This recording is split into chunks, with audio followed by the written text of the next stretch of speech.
Estelle, est-ce que vous aimez lire? Est-ce que vous aimez les bandes dessinées? Alors j'aime beaucoup lire, il faut avoir du temps pour ça, mais j'aime bien. Et alors, je suis pas très bande dessinée, par contre, je suis plus roman. Eh ben tiens, écoutez, Anthony Morel a une recommandation pour vous. RMC, la matinale week-end. Un livre pour les vacances. Vous voulez lire un livre sur la plage, au bord de la piscine, chez vous, sur votre canapé, mais vous n'avez pas d'idée? Eh bien, nos journalistes et nos animateurs RMC vous dévoilent tout l'été leur coup de cœur. Aujourd'hui, c'est Anthony Morel qui est avec nous. Bonjour Anthony. Bonjour, Alors, vous avez choisi de nous parler de quoi aujourd'hui? j'ai choisi une saga de bande dessinée parce que je me suis dit voilà l'été c'est le moment où on a envie de se plonger non pas seulement dans un roman ou une BD mais c'est le moment où on a un peu de temps voilà pour se plonger dans une série, dans une saga, dans un univers et ma série de BD préférée de tous les temps c'est Donjon.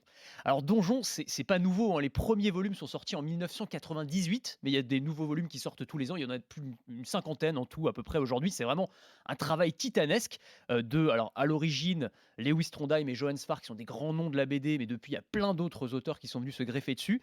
Et Donjon, c'est une parodie d'Heroic Fantasy, on peut le dire comme ça. Heroic Fantasy, c'est Le Seigneur des Anneaux, Game of Thrones, Donjons et Dragons, tous ces grands classiques, mais qu'on va tourner en dérision. L'histoire tourne autour d'un donjon, d'où le nom.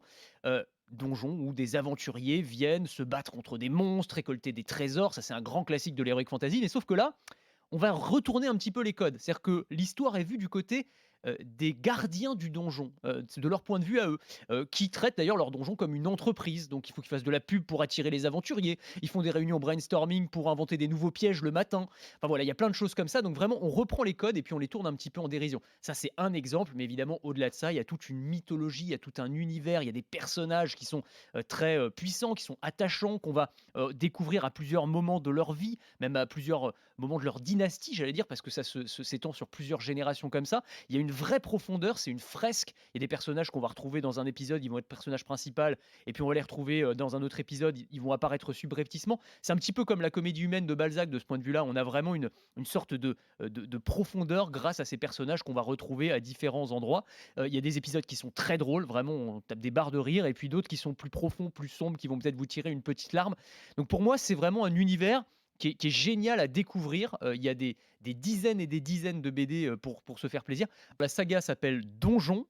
Les auteurs originaux, c'était Lewis Trondheim et Johann Sfar. Et depuis, il y a plein d'autres auteurs, Boulet, Christophe Blain, Larsenet, il y en a beaucoup, beaucoup. Et l'éditeur, c'est Delcourt.